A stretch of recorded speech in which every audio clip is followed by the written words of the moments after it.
निश्चित करना होगा कि अपने जीवन का हर कोना परमेश्वर को समर्पित करेंगे। हर कोना आपके जीवन का।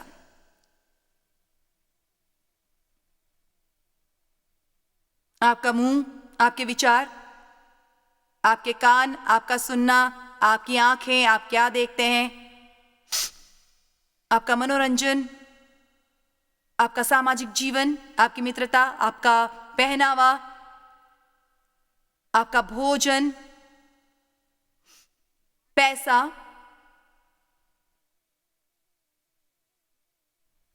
हमें ज्यादा से ज्यादा पवित्रता की ओर बढ़ना है। और सही पवित्रता कानूनबाजी नहीं। इसका मतलब यह नहीं कि आप कुछ भी कर सकते हैं, कुछ मनोरंजन नहीं कर सकते। मसीह में हम खूब स्वतंत्रता है, अद्भुत रमणीय स्वतंत्र। पौलुस कहता है, सब वस्तुएं मेरे लिए उचित तो हैं, परंतु सब वस्तुएं लाभ की नहीं।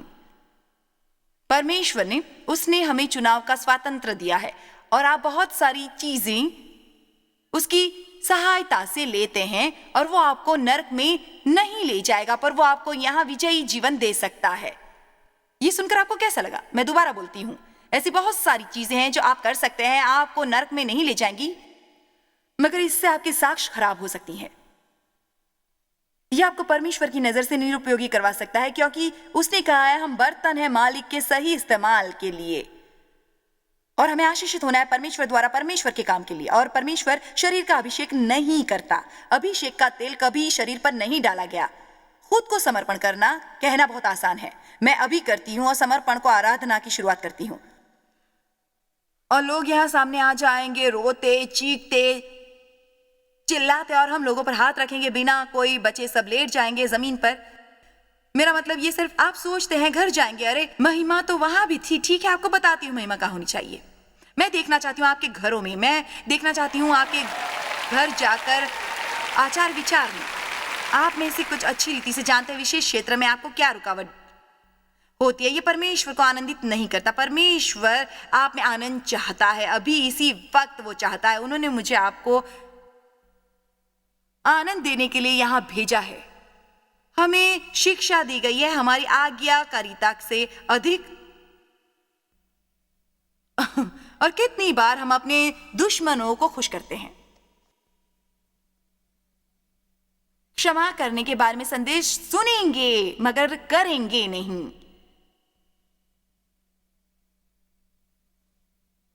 ज्यादा सुविधाजनक है यहां पे आमीन बोलना, मगर घर जाकर करने की बजाय बाजू रख देंगे। मगर मेरा विश्वास है कि आपको आज संदेश मिलने वाला है और आप समझ जाएंगे जो शुरू किया है उसे कैसे खत्म करना है।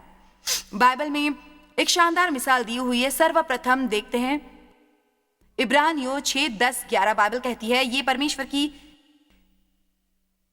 इच्छा है कि हम सबसे गुजरे, मगर हम चाहते हैं दृढ़ता और उत्सुकता पूर्वक इच्छा से आप वही मेहनत और लगन पूरे मार्ग में हर एक के लिए दिखाओ। देखो, हमने शुरुआत की मगर कहीं बीच में ही हमने छोड़ दिया जो अंत में हम आनंदित होना चाहते थे। स्वप्न पूर्ति में 1 महीना ऑल्टर के पास आई उसके लिए प्रार्थना करवाने, वजन कम होने के लिए। और जैसे ही मैंने उसे स्पर्श किया मुझे उसके बारे में दर्शन हुए और मैंने उसको देखा। उसने निश्चय किया है और शुरुआत की है, मगर फिर वो वापस मुड़कर चली गई है और वो कहीं और जाकर प्रार्थना कर रही है। फिर वो आपके पास आकर वापस शुरुआत करती है, फिर वो वापस जाती है, फिर मुड़कर लौटकर वहीं आ जाती है, फिर वो छोड़ देती है, वापस पीछे हो जाती है, फिर और जग में प्रार्थना करवा लेती है। और उसने कई साल ऐसे ही गवाए। अब देखो, यहां योजना कठिन है और ये जगह वहां जो आप विजयशाली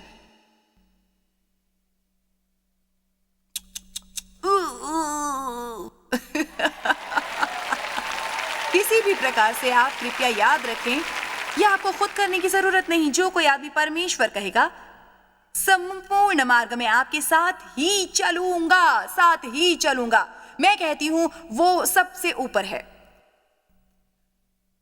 मुझे महसूस होता है परमेश्वर का अभिषेक मेरे ऊपर वो करने के लिए जो मैं कर रही हूं। जब मैंने यहां कदम रखा, मुझे ऐसा पहले कभी नहीं लगा था। यदि आप योग्य चीज के बारे में जानना चाहते हैं,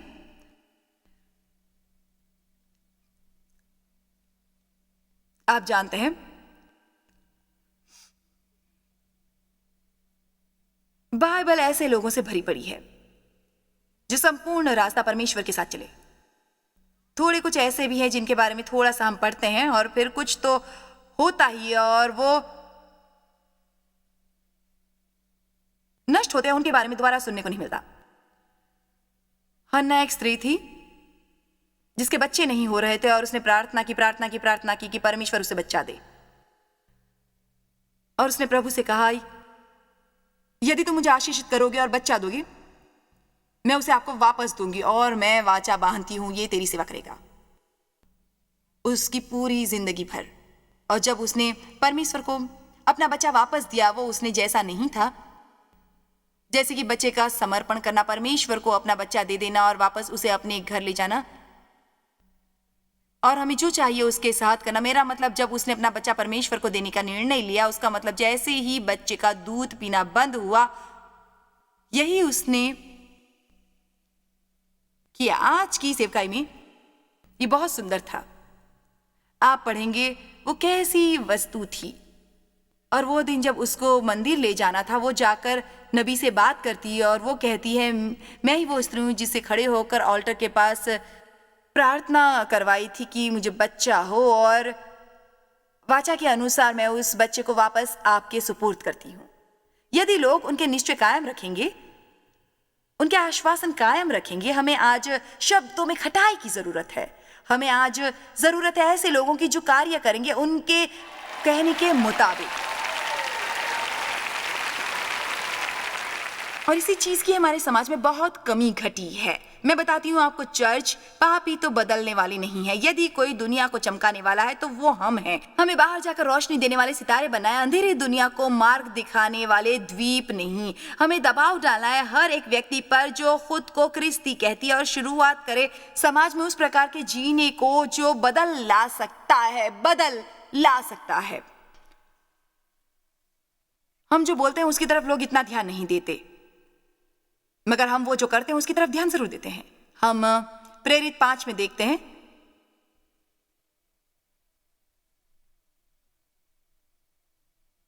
किसी को अंदर से कुछ आज चलने जैसा लग रहा है।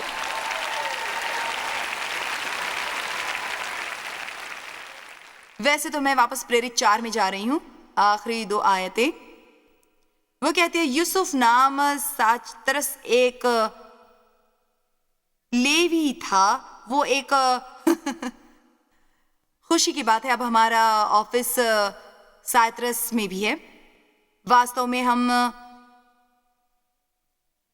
तो यूसुफ एक लेवी साइप्रस का रहने वाला प्रेरितों ने जिनका नाम बरनबास रखा था, जिनका अर्थ है शांति का पुत्र, उसकी कुछ भूमि थी जिसे उसने बेचा और दाम के रुपए लाकर प्रेरितों के पांव पर रख दिए। अब मुझे ये पता नहीं कि उन्होंने ये कब किया। लोग जैसे कि ओ ये महान है, यूसुफ तुम महान हो, हालेलुया हालेलुया। फिर ये उन्होंने देखा क्या चल रहा है, उन्होंने कहा हमारे पास खेती है, हम उसे बेच देंगे। कभी कभी हम शरीर में आश्वासन दे देते हैं और ये ऐसा कुछ भी नहीं जो परमेश्वर ने अपने को बोझ दिया हो। मेरा विश्वास है कि यदि हमने आश्वासन भी दिया तब हमें हमारा मुंह बंद रखना था।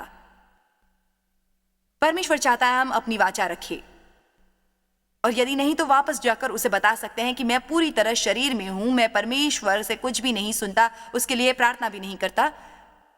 जरूरत है मुझे आपसे पूछने की कि मुझे प्रकट करें। मगर ज्यादातर हम आहन्ना नामक एक मनुष्य और उसकी पत्नी सफीरा ने कुछ भूमि बेची और उनके पत्नी के साथ मिलकर और सहूलियत से उनमें से उनके कुछ भाग रख छोड़े अपने निजी खर्चे के लिए। जमीन के बेचने के पैसों में से कुछ हिस्सा रख लिया, कुछ हिस्सा है प्रेरितों के पांव पर। मगर पतरस ने पूछा, हम क्यों शैतान ने तुम्हारा मन भर दिया? गौर करना, तब हम अपनी जिम्मेदारियां नहीं निभाते, क्योंकि शैतान किसी विचारों से हमारा मन भर देता है। शैतान तेरे मन में ये बात क्यों डालता है कि तू ये करे? पवित्र आत्मा से झूठ बोले, आश्वासन को तोड़कर और भूमि के दाम में से कुछ रख छोड़े, गुप्तता से निकालकर अपने खुद के उपयोग के लिए, तब तक वो तेरे पास रही क्या तेरी न थी? और अब जब बिक गई तो क्या तेरे वश में नहीं? सभी पैसे तूने ये बात अपने मन में क्यों विचारी? इसलिए उसे कहने की जरूरत नहीं थी, मैं पूरा दे दूंगा। वो बेचने के बाद भी बोल सकता था, मैं कुछ हिस्सा ही देने वाला हूं। ये सब पूरा मिला के संदेश है कि आपका आश्वासन कायम रखो। आपने कैसे आपका मन बना लिया इस कार्य को करने के लिए? तू सिर्फ मनुष्यों से नहीं, गलत और खुद को कपटी जता दिया, परंतु परमेश्वर से झूठ बोला है। वचन 5, ये बातें सुनते ही हनन्याह गिर पड़ा और प्राण छोड़ दिए। ये गंभीर मामला है। अब मैं सोचती हूं कि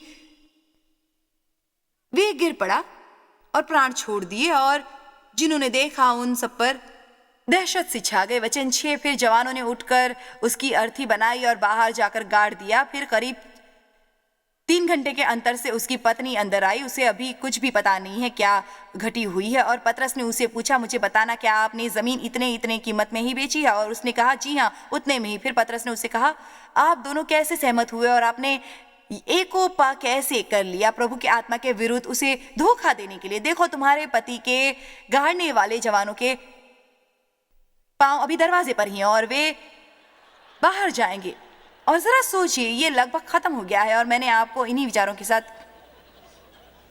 और जवान लोग तो प्रवेश कर रहे थे। उन्होंने वर मृत शरीर देखा और उसे बाहर ले गए और उसे गाड़ दिया उसके पति के बाजू में। अभी देखो, संपूर्ण चर्च और अन्य जिन्होंने ये देखा होगा, भयचकित अनोखी दहशत उनको लपेट ली।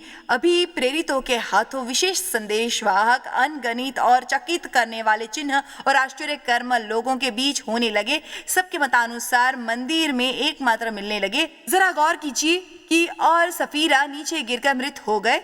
पर आपने देखा होगा कि महान चिन्ह और चमत्कार और बड़े आश्चर्य कर्म हो रहे थे चर्च में, और लोगों की संख्या रोजाना चर्च में बढ़ती जा रही थी। अभी हमें आश्चर्य होता है चमत्कारों के प्रति, वो वहां हो रहे थे। आप सभी उससे होशियार हैं। ओ चलिए, मैंने आप लोगों को होशियार कहा है। फिर हमें शायद जरूरी है वापसी की प्रधानता की तरफ थोड़ी बहुत आदर मुक्त भय और आश्चर्य की।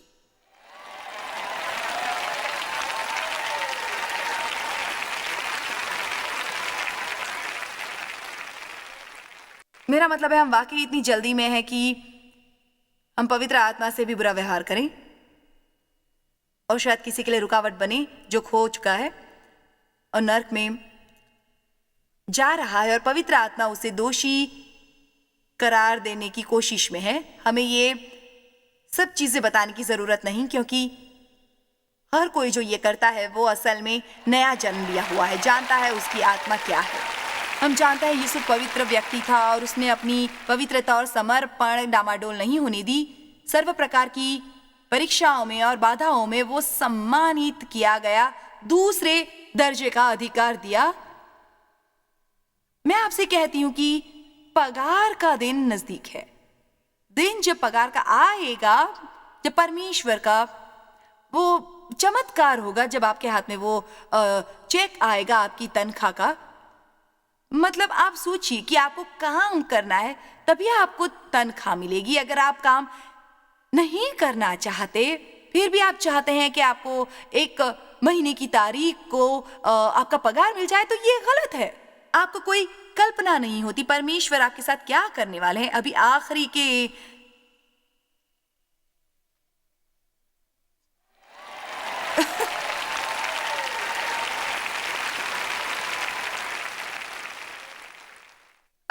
इन थोड़ी से समय में जो कुछ बचा है, मुझे आपको बताना है इस समर्पण के बारे में, जो मैं सोचती हूँ कि महत्वपूर्ण है हम सब में के लिए। आपको प्रतिष्ठा का परमेश्वर को समर्पण करना, अपने प्रतिष्ठा का मतलब होता है लोग हमारे बारे में क्या सोचते हैं, उनकी अपने बारे में क्या सोच है, क्या विचार है।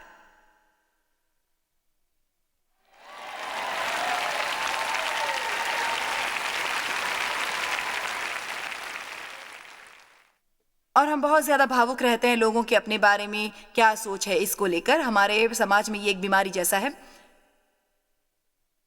हर कोई चाहता है कि वो सबको अच्छा लगे, इसमें कोई आशंका नहीं, मगर वास्तव में हर एक को आप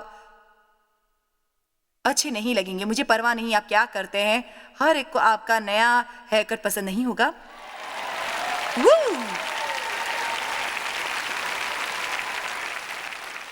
ना कि आपके कपड़े ड्रेस पसंद होगी, आपकी कार पसंद नहीं होगी, आपका व्यक्तित्व पसंद नहीं होगा। कुल मिला के आपको सभी पसंद नहीं करेंगे। परमेश्वर को धन्यवाद बहुत सारे करेंगे पर हर कोई नहीं। और आपको सीखना है जिंदगी में नकारा जाना और फिर भी उसको झटक कर आगे बढ़ना। परमेश्वर के साथ आप आगे बढ़ सकते हैं। कई लोग होंगे जो आपको पसंद नहीं करेंगे पर परमेश्वर करते हैं। उन्होंने सबको एक समान बनाया है और वो सबको एक ही नजर से देखते हैं। लोग आपको देखते हैं, आपके बारे में सोचते हैं, पर यह बिल्कुल भी जरूरी नहीं है कि वो आपके बारे में अच्छा ही सोचते हैं, अच्छा ही बोलते हैं। बिल्कुल भी नहीं, ये कभी नहीं होने वाला है। परमेश्वर ने कहा है कि आप सबको पसंद करिए। ये जरूरी नहीं है कि सब आपको पसंद करें, ये बहुत ही गलत बात है। आप दूसरों की प्रशंसा करिए, लेकिन उनसे अपनी प्रशंसा के लिए आप कोई भी गलत काम नहीं कर सकते। बहुत से लोग ऐसे हैं जो परमेश्वर का धन्यवाद करते हैं, पर ऐसे कुछ लोग हैं जो नहीं भी करते हैं। इससे हमें क्या फर्क पड़ता है? हमें बस हमारे लिए जो अच्छा है वो करना है। फिलहाल मैं एक किताब पढ़ रही हूँ A.W. टोज की। निश्चित है कि ये पुस्तक उन्होंने लिखी है आपको काफी साल पहले, जब उन्हें इसी तरह की समस्या चर्च में थी। उन्होंने कहा आजकल हम चर्च में क्या चाहते हैं? अत्यधिक आदर। दरमियान क्रिश्चियन लोग जो है ज्यादातर दुनिया में आदरणीय नहीं है, और हम चाहते हैं यदि वो हमें नहीं चाहते और पसंद करते हैं, उन्होंने हमारा आदर करना चाहिए। और एक ही मार्ग है, वो करेंगे यदि हमारा जीवन होगा वैसे ही जैसे हम विश्वास करते हैं।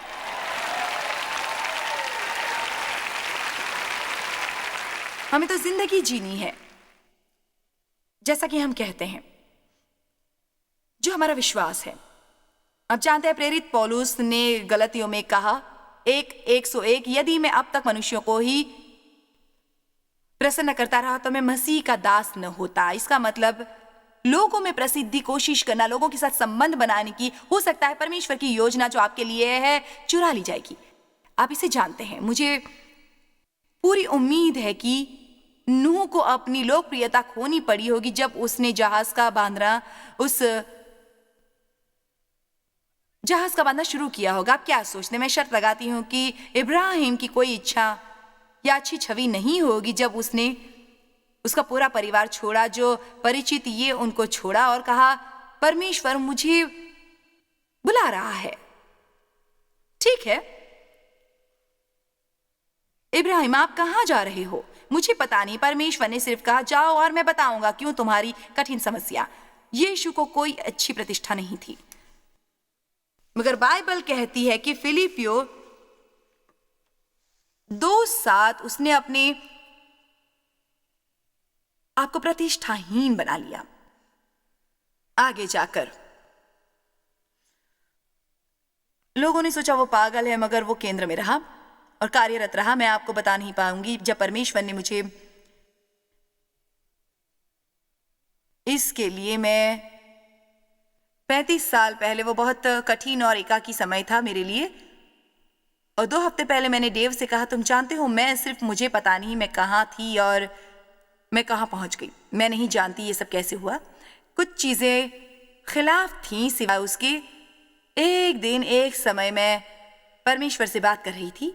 मेरे पास में एक चीज थी, मैं खत्म करना चाहती थी। एक चीज जो मेरे पास थी, मतलब मेरे पास थी, मैं छोड़ने वाली नहीं हूं। मेरा मतलब ये, जैसा कि छोड़ना, मैं मेरे लिए दिमाग से सोच रही हूं, मैं ना तो छोड़ूंगी ना हटूंगी।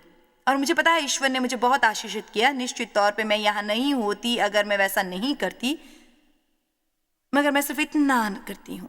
कोई भी बाहर जा सकता है, उसके लिए कोई हथियार की जरूरत नहीं है, या परमेश्वर की मदद की, कोई भी जा सकता है। तो अगली बार जब आप कहेंगे ठीक है मैं तो छोड़ देता हूं, जरूरी है आपको गोल घूमने की और खुद को जोर से किक मारने की, क्योंकि ये एक ऐसी हालत है जो आप कर सकते हैं। मतलब अगली बार जब आप कहेंगे कि मैं ये छोड़ देता हूं, जरूरी है आपको गोल घूमने की और खुद को,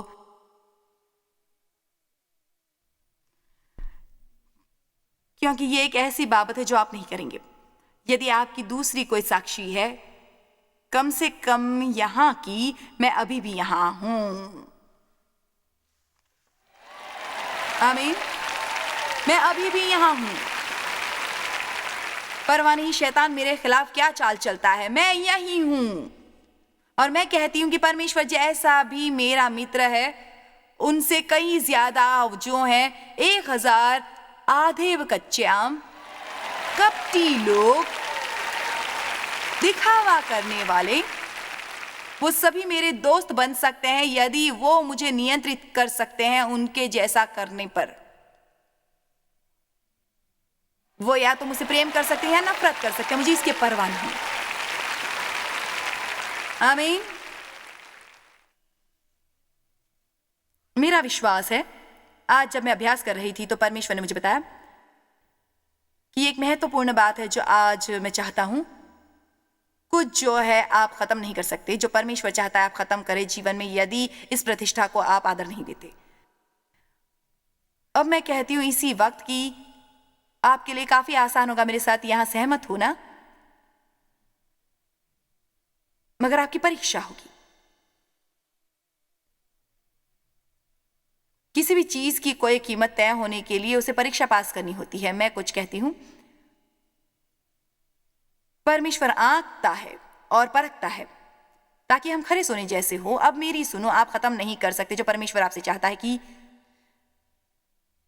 आप करें। यदि आप लोगों की सोच को अहमियत देते हैं, आप उनको खुश करने के लिए निर्णय लेते हैं, नहीं तो वो सोचेंगे कि आप गलत हैं, आप पागल हैं, आप ऐसे हैं, आप ऐसे हैं। नहीं। आप में से कितने सहमत है कि ये एक बड़ी समस्या है, दूसरों को खुश रखना बहुत बड़ी समस्या है।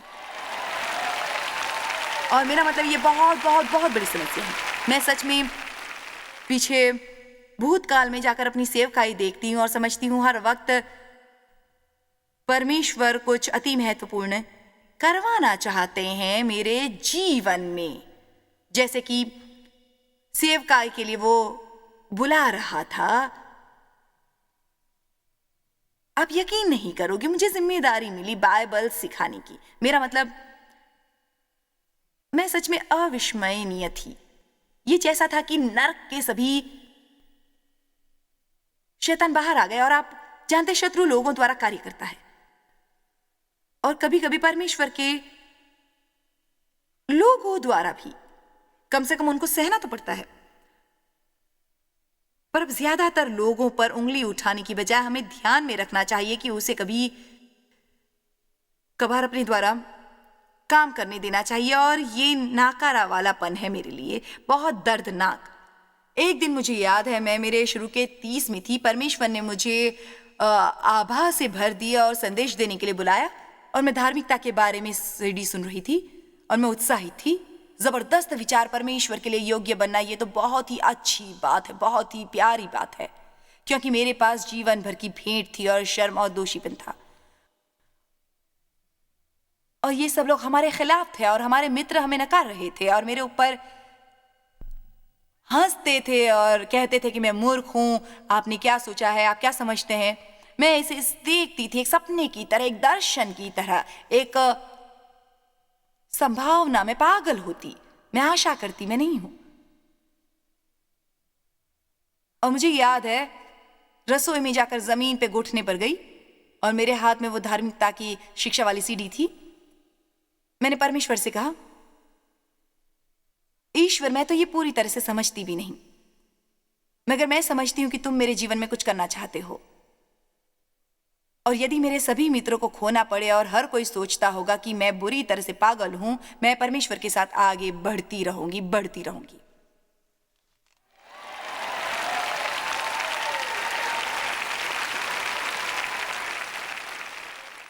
और मुझे वो करना ही पड़ा।